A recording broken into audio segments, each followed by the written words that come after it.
In recent months and years, it seems as if every single major branch of evangelical Christianity has watched a famous leader fall. I could go on and on and on with example after example of the crushing public collapse of Christian celebrities. Their metronomic regularity raises the question, what is going on? When I look at these men who have fallen, public exposure typically comes after the 3 and 4 transgressions. So like when we read in the book of Amos against Israel, God actually calls the pagan nations, he says, come see the iniquity of my people. So God exposes the sins of his people to the world for 2 reasons. It's just happening. There's been secret sin in these people's lives. And maybe it wasn't explosive, maybe it wasn't massive, but they were unguarded places in their life that they did not take seriously. The crisis of Christian celebrity. The intoxication of fame and celebrity and all that. I think we create that sometimes in them, believing it is about they earned it. We create it. Now, what do you do instead? The positive sense is he's identified 2 characteristics of leaders who haven't fallen. And we're going to get to that. Stick with us. You know what we're about to do? We're about to get real. We're about to have conversations that Christians have behind closed doors, the scary ones, the ones that make you feel uncomfortable. That's where we're going. Why? Because we're family. Ustedes son mi familia. So this is the Brian and Janelle podcast. She's Janelle, and I'm Brian. If you don't want to miss anything, all you have to do is hit the subscribe button to get a notification whenever we drop a new episode. This is the Brian and Janelle podcast. There was an article that we've been sitting on for a while yet. It's called The Crisis of Christian Celebrity. And we had kind of wondered if it would still be relevant. It almost made it in the trash. Mm-hmm. It did. It was like really close because it had to do with, it was written a while back based on the fall of Pastor Carl Lentz out of Hillsong in Hillsong East Coast. Okay. And we talked about that a little bit. We're like, oh, we already talked about it. Yeah. We were like, is this going to still be relevant? Oh, and then another major story comes out of another major Christian leader with significant sexual misconduct. And so it's, Yeah. But what's interesting here is David French, he's a believer and a popular writer. He was able to identify 2 characteristics of Christian leaders who haven't fallen. And I was like, oh, interesting. Mm-hmm. Instead of just railing on people who fall, he's found some things that people share in common that don't fall, at least not in that giant way. Yeah. So we were even debating just a few moments ago how much detail to get into. But in this case, if you haven't seen it yet, I think it's worth reading, okay? So I'm just going to give you the basic report from Ravi Zacharias International Ministries. Ravi Zacharias International Ministries notified staff, donors, and supporters that there is, quote, convincing and credible evidence that Ravi Zacharias, quote, engaged in sexual misconduct over the course of many years. A preliminary report from a law firm they hired to investigate this says it's true. And his daughter, who is now CEO of the ministry, had to release a statement where she said, quote, we know this news will send all of us and thousands of others into grief, confusion, disillusionment, and anger. We know that you'll have many questions, as we all do as well. We grieve profoundly with those who've suffered from Ravi's sexual misconduct. Whew. It's a lot, isn't it? Yeah. The one positive that I pull out of that is that the organization, which is really built around his personality, obviously his daughter, the CEO, they hired an outside firm to do the investigation.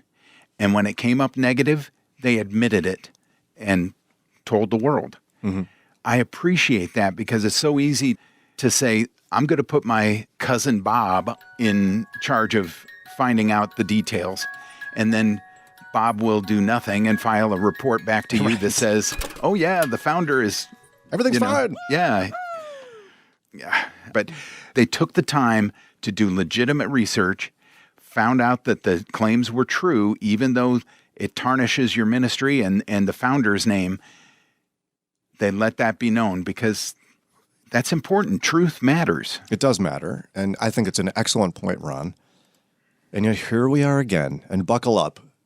I love Ecclesiastes, so I'm going to tell you, here's the bad news for 2021. It's going to happen again. Mm-hmm. It is. We're going to hear this again and again and again. And so, But it's like happening, I don't know if it's social media or what, but it feels like more often. And there's so much to learn about the times that it has happened recently, with the awareness that has increased with the Me Too movement and Church Too movement. When it happens and stuff comes up, how to respond even before an investigation, because it's just like, but there's like no right way. It's just the need for conversations like this. Yeah. Where before, it wasn't even a conversation. it's like we didn't need to have it as much Not at all. because it was so rare. It was rare that it would come up. And I'm speaking as a victim of molestation privately, it wasn't church related. As I've grown older, I look back and I'm like, now I realize conversations around the country and that it wasn't just me, where you're like, man, it wasn't that it wasn't happening. People didn't talk about this in the family, at the church, at the table. Nobody talked about the possibility of things like this happening, let alone in the church. And so now to talk about it as like what you just said is powerful, to say it's going to happen again. Well, and that's where you also brought up the point that's important, which is it seems like there's something else going on lately because the frequency of these reports. Yeah, what is up? So David French wrote this article called The Crisis of Christian Celebrity, and here's what he says. It's happened again. A prominent Christian leader has fallen from grace, allegations of impropriety are pouring out into public, and a church is facing a crisis of faith and confidence. And here's what he said. This time it's Carl Lentz, friend of Justin Bieber and Kevin Durant, former lead pastor of Hillsong East Coast. But you could almost replace that with anybody, right? Yeah. He said, yes, I know this is old news, blah, blah, blah. But he said it would be a profound mistake to quickly connect his sin to his church's less orthodox style. He said in recent months and years, it seems as if every single major branch of evangelical Christianity has watched a famous leader fall. Are straight-laced fundamentalist homeschoolers immune from scandal? Not at all. Bill Gothard, a man who could once fill arenas with followers, faced dozens of allegations of sexual misconduct and was ultimately forced out of ministry, the one he founded, actually. And Gothard is hardly the only fundamentalist leader to quit his ministry in shame. And what about rock-ribbed Southern Baptists? He said, we're mere months removed from Jerry Falwell Jr.'s departure from Liberty University in a cloud of sexual scandal. And he brings up a point that Janelle brought up a few moments ago, and it is simply as we see another Christian leader fall from grace in a big public way, what is going on? He said, I could go on and on and on with example after example of the crushing public collapse of Christian celebrities. It seems like this is happening with, as David French calls it, metronomic regularity. I like that phrase. If you're not familiar, a metronome is what musicians use to keep time. So like, Yeah. so metronomic regularity. You see him a lot in a movie, for example, on a piano. Yep. Going back and forth. It's just happening. So he says it's tempting to simply cite Reinhold Niebuhr's famous maxim that the doctrine of original sin is, quote, the only empirically verifiable doctrine of the Christian faith. Note that every class of person is susceptible and vulnerable to sin and just move on. He said celebrities are human, and we know that human beings are fallen, and thus there will always be spectacular falls from grace. He goes, yeah, but must they be so frequent? Must they be so constant? Is there something about celebrity itself that makes the fall more likely? And he goes on to examine that. He says, I've known pastors who were absolutely convinced that they were faithful men. Right until that moment, they made a connection with the attractive woman in the front pew. Said, I've known Christian leaders who believed they were honest. Right until the moment honesty might harm their ministry. And I've known celebrities who believed they were humble, but who also somehow convinced themselves that God needs their ministry to accomplish his work on earth. And so he goes on to ultimately talk about how there's a false blessing in celebrity in that it has its own charisma. I like this point where he says people laugh harder at your jokes.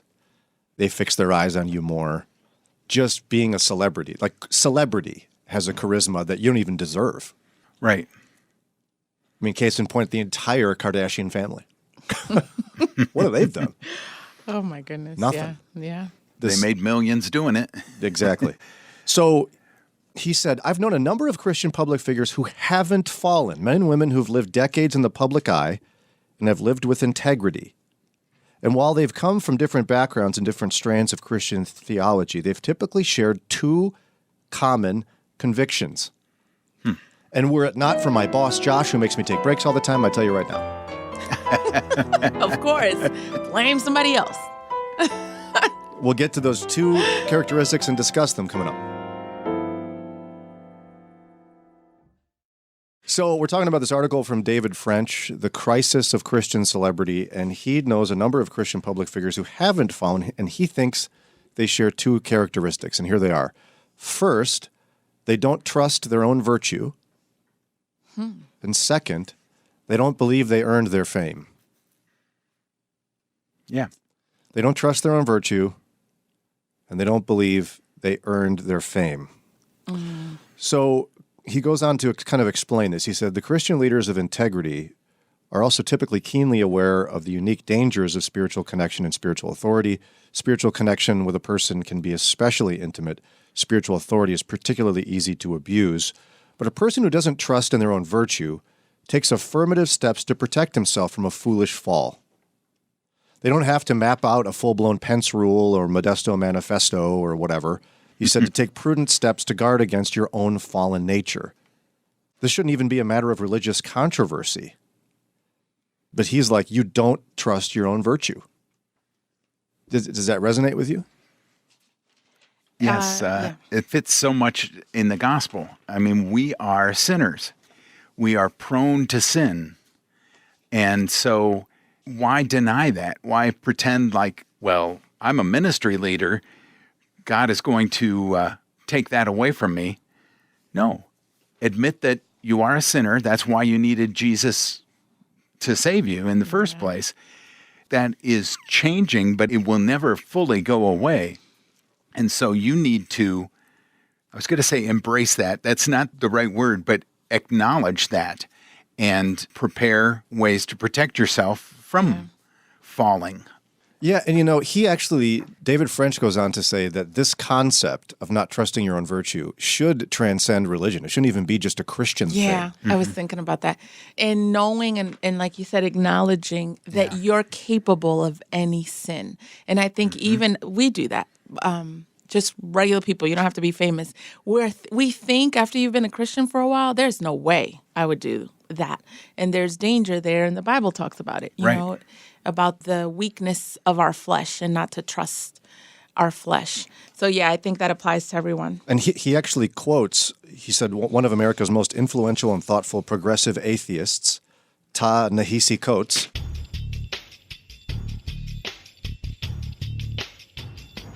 Here's what this person writes about not trusting their own virtue. I've been with my spouse for almost 15 years. In those years, I've never been with anyone but the mother of my son. But that's not because I'm an especially good and true person. In fact, I am wholly in possession of an unimaginable, filthy, and mongrel mind. But I am also a dude who believes in guardrails, as a buddy of mine once put it. I don't believe in getting in the moment and then exercising willpower. I believe in avoiding the moment. Wow. I believe in being absolutely clear with myself about why I am having a second drink and why I am not, why I am going to a party and why I am not. I believe that the battle is lost at happy hour, not at the hotel. I am not a good man, but I am prepared to be an honorable one. That's Well said. That's from an atheist. Exactly. Yeah. Wow. And so a Christian leader, or a Christian in general, but a Christian leader cannot trust in their own virtue. Yeah. Can't say, I am so spiritual, so saved, Yeah. that I'm immune to this. Yeah. Nope, you're not. You're not. Yeah. Years ago, I went several times to a big music festival called Creation in Pennsylvania. And Josh McDowell was a featured speaker several times. And I can distinctly remember him talking about these kind of things and saying, friends, I want you, and he's talking to thousands of us on this hillside, anytime you see me, feel free to say, how are things between you and Dottie, which is his wife? And I thought, what a great thing to do, because some people will take him up on that. And the more times that people come up and say, how are things between you and Dottie? It's going to resonate with him and keep those guardrails in place. Yeah, and I think it's really easy for Christian celebrities to lose the guardrails and trust in their own virtue. But I think all of us do this. Yeah, we do. How many times do we hear Christians hear about the latest celebrity fall and talk about this person, this Christian celebrity that's fallen from grace, with an air of self-righteousness? Oh, how could they do that? How could they do that? Oh, I would never do such things. Yeah. On the one hand, yeah, in a ministry, in an organization, whether it's a church or a parachurch or anything, when you write up your rules and regulations, things like this should be dealt with and prepared for. Churches, the elder board should have accountability over the pastor and should have that not only freedom, but responsibility to check him on things and say, you've been counseling that pretty widow lady a lot lately. Are things okay there? Whatever you may see going on. And so you have a disdain for somebody who either had a poorly set up ministry where they were surrounded with yes men or whatever the case may be. But on your own, you don't think about that in your personal life because you're not surrounded by other people in your ministry. But you really need to think about it in your personal life because we're no different than them. We're all prone to sin. But see, many of us have convinced ourselves we are different. I've encountered so many Christians, and I've been there myself, where, you go to church for enough years and you work enough at religion that you start, you're kind of like, wow, me and Jesus, we're like the same. What? Oh, no. My goodness. You start, I know it sounds ridiculous, but you start reading the New Testament, and it's like when you read it, you're standing next to Jesus. Like, what is wrong with all these people? Yeah. No. You're Peter denying Jesus. So true. You are the woman at the well. You're offered grace in spite of who you are, still today. So I think that applies to us as well. But then the other one, they don't believe they earned their fame. Yeah. And I think of a story that Erwin Lutzer told me once. Dr. Erwin Lutzer from Running to Win, if you're not familiar, he does a great Billy Graham impression. And he talks about the first time he was able to meet Billy Graham. Billy Graham preached at Moody Church. He meets Billy Graham. He gets a chance, sits down and goes, Pastor Graham, what an honor it is to meet you. You're just my biggest hero, and I so admire all you do. And Billy Graham's response was, oh, I'm so sorry to hear that. Oh.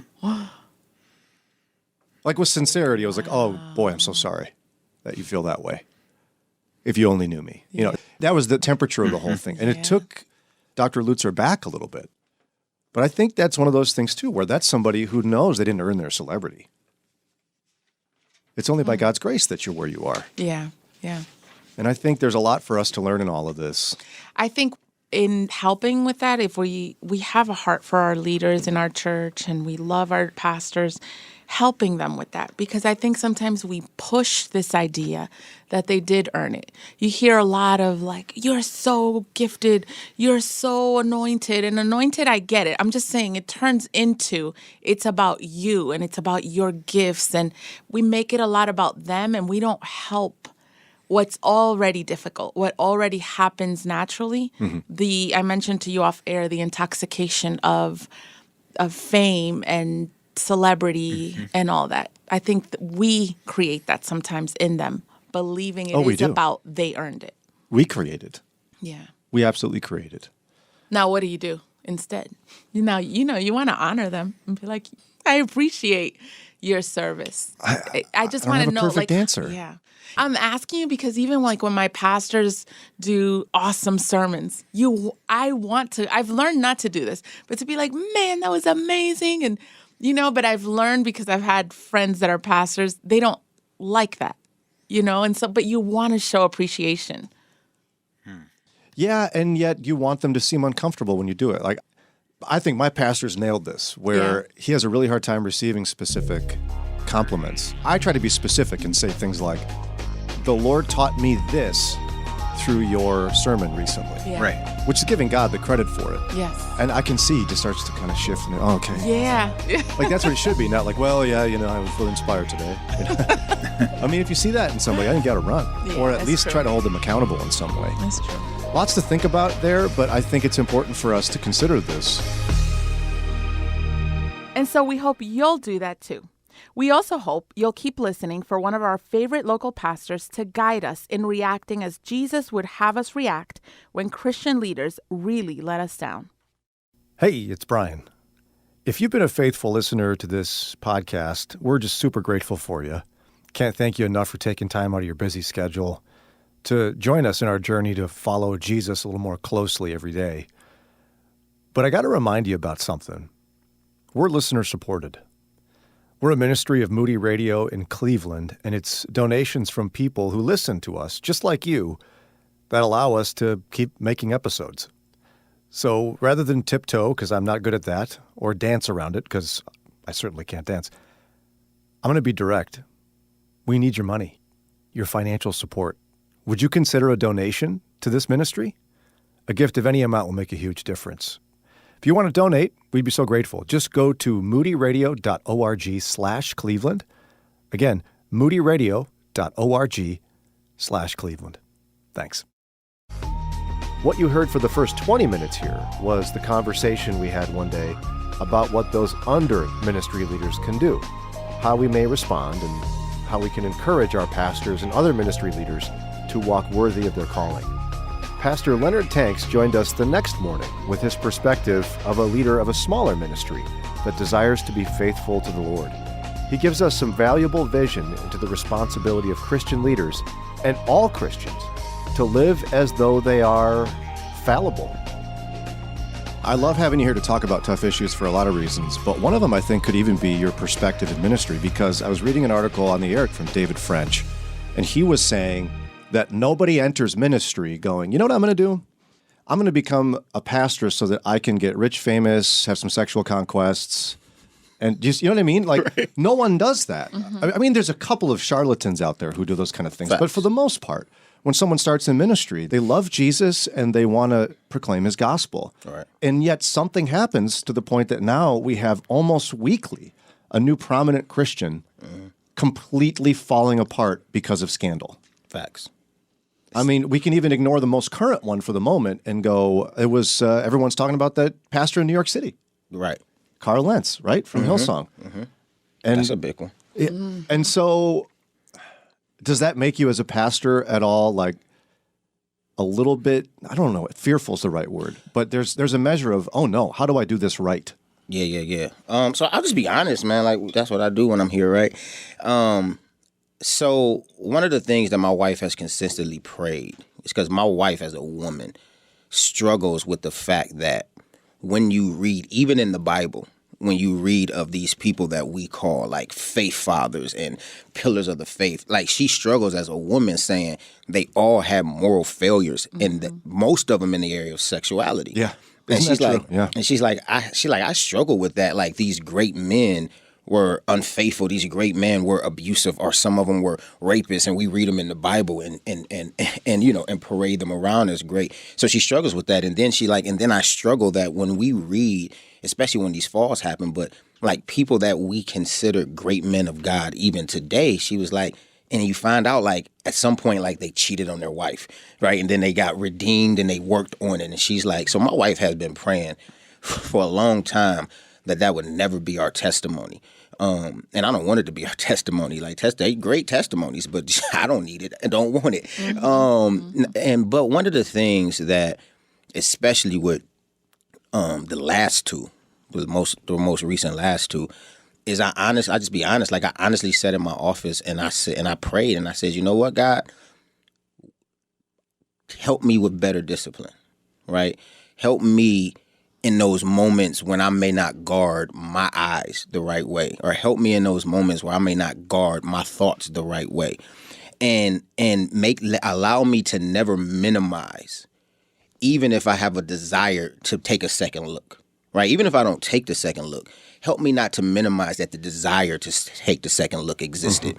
Because when I look at these men who have fallen, I always say, from the Bible that I read, public exposure is never the first response of God to unfaithfulness of his people. When I read the Bible, public exposure typically comes after the 3 and 4 transgressions. So like when we read in the book of Amos against Israel, God actually calls the pagan nations, he says, come see the iniquity of my people.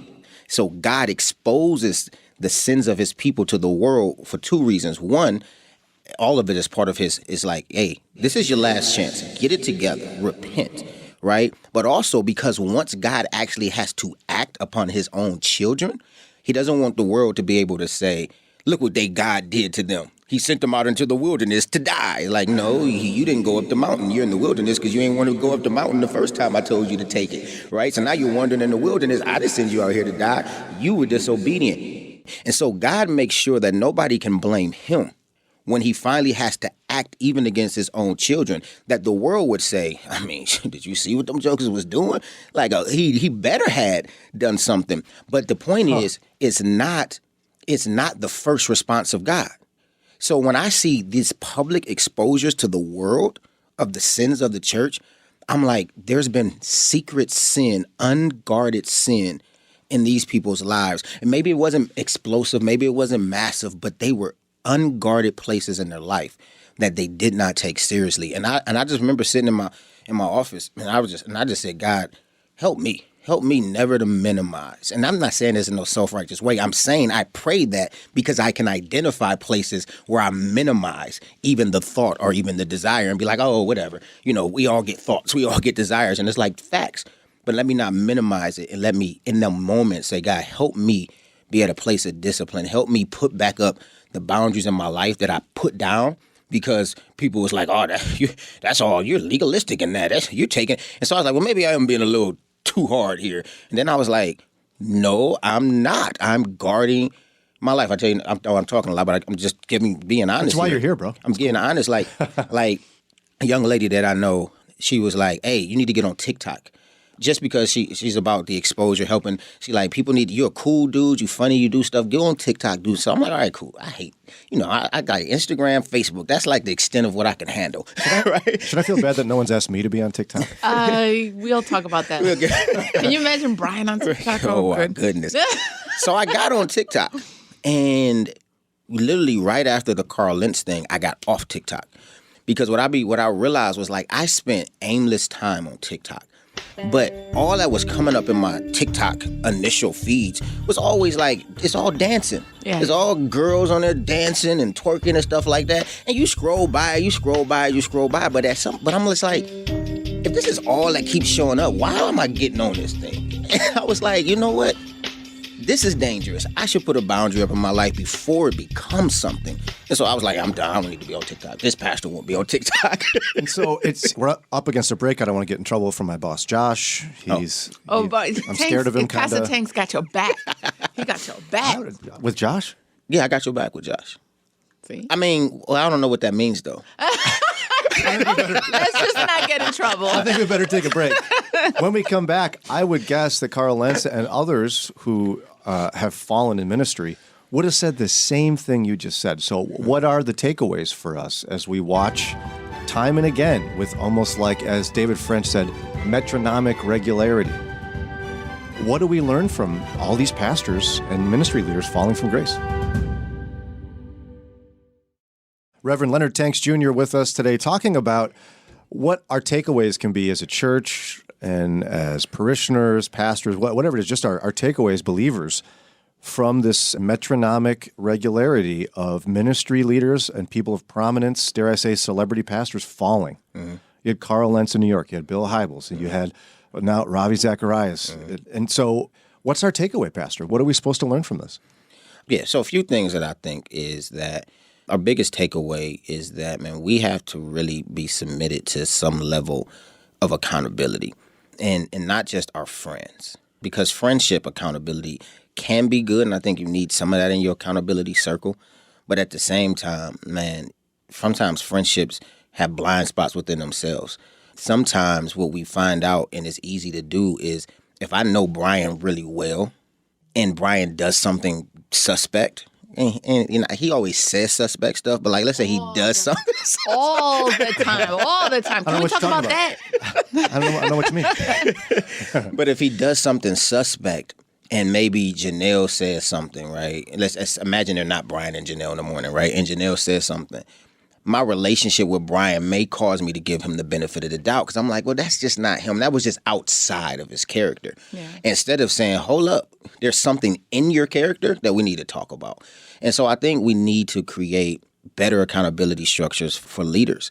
And as leaders, we need to submit ourselves to accountability. I don't know the deep details, and I'm not in nobody's closet, I'm not in anybody's bedroom, but I can imagine that these things happen because there has been accountability loss within their lives, whether they don't want to submit to accountability or whether they have accountability that's more wowed by them than they are. Because that's one thing, right? It's like, well, no, you're so in awe of the person, you can't even hold them accountable to anything, you know? And it's like, and I don't know which one, but I'm convinced that it becomes an issue of accountability. And so one of the things just as leaders I take away is, man, if you don't have an accountability circle, that should be a prerequisite for any church hiring. Who is your accountability? I want their references and I want to talk to them. I want to know that you are accountable to somebody other than just your previous pastor, if you're a leader, right? Because sometimes the relationship there can create a situation where they don't necessarily hold you to a standard that they should because they know you and they know your heart, et cetera, et cetera. So that's what I take away from leaders. And that's just as Christians, man, I just take away, like, one, we can't lose faith in leaders, because that's the dangerous part, is that people begin to lose faith in leaders. Cannot trust leadership is, like, I just want to say, like, you don't lose faith in leadership. Realize that, man, leadership is good. God has appointed leadership. Men are flawed, and I'm not giving them an excuse. Men are flawed, need to be held accountable for their actions, and consequences need to happen. But don't give up on leadership. Just continue to trust God. Continue to pray. Continue to follow whatever the direction that you feel God is calling you, as far as like what churches to go to, what leadership you should be under. And just don't lose faith in the church, man. Like, don't lose faith in the church. Like, God is still in control. This stuff, and listen, this isn't new. Like, let's just be very clear here. Leadership within God's community has been jacked up for a long time, right? Remember, the whole Babylonian captivity was because they had leaders who were telling them things contrary. So God says, "What? Listen, I'm going to raise up shepherds after my own heart," because they had their leadership was wicked, right? And so most of the epistles are there to address problems. Right, exactly. And so we have to realize, like, there's always going to be this, because the Bible tells us that wolves will rise from even amongst us. And I'm not calling, let me be cautious here, I'm not calling all of these fallen leaders wolves. I'm not. But I'm also saying, understand that some of them are. Yeah. And the Bible tells us that people, to corrupt the church and to corrupt the view of the church, Satan is active. Satan is busy. And so what we have to do is, because he's busy, be more active in prayer, be more active in our spiritual disciplines, so that we don't find ourselves on that side of the line. And one of the problems I'm seeing, and it may not just be recent, it may just be more visible because of social media and the internet, is the church's response when injustice happens within the church. Like, we're so busy protecting our leaders and protecting our reputation that we don't protect the vulnerable and the victims. But I'm struggling with the tension of, how do we not lose faith in our leaders and support them? And, when does it start? When do you cross the line of, we need to seek justice, or we need to seek truth at the very least? Right. So I think seeking truth should always be, that should be at the very front. Well, seeking truth sometimes entails you entertaining the possibility that someone that you love and trust did something. Right. So we're afraid to do that. Facts. And that's why I think that we still, we have to realize, and I'll just be honest, even when we talk about the situation, when we talk about, like, the situation with Ravi, like, everybody know, like, my whole apologetics passion was birthed by him. Oh, you know what I'm saying? I was a part of the Emerging Apologist program, or RZIM. So, like, me, when that happened, I'll admit, like, I was poor in my response. Like, I'll be honest on air. Like, I was like, man, that ain't true. You know what I'm saying? Because of the fact that I was like, yo, all my passions in ministry was birthed by this man. You know what I'm saying? And it's like, whoa, wait a minute, this can't be. Yeah. You know, Yeah, I don't want it to be. I don't, and that's what, it's not that it can't be, because we know, we have enough example to know that it's possible, right? Corinthians 10 tell us, take heed lest you fall. Let nobody think they're standing, lest they fall. It's possible right. to fall when you get puffed up, arrogant, and et cetera, too big for yourself, no accountability. But I don't want this to be true. But my response at that hurts the person that is like, yo, but it is true, and it happened to me. And I think that what I realize is just that, man, you know what? We need to follow, 1 Timothy 5, right? If you're going to bring an accusation against an elder, make sure you come with 2 or 3 witnesses. And I don't mean people all the time. I think it's make sure you can substantiate your claim, right? So I believe that we should make sure that people are just not throwing any type of nonsense on leaders. But I think that we have to realize that we're in a fallen state in this culture, in this world, and we're going to get worse. And so we have to say, anytime something comes to our table, we have to say, hey, we got to investigate this without bias. And even if it hurts why would you think that about me? Listen, it's not what I think about you. It's about truth. We have to get to the bottom of truth, because it's not just you I have to care about, but it's my brother, my sister over here who's saying this offense has happened to me.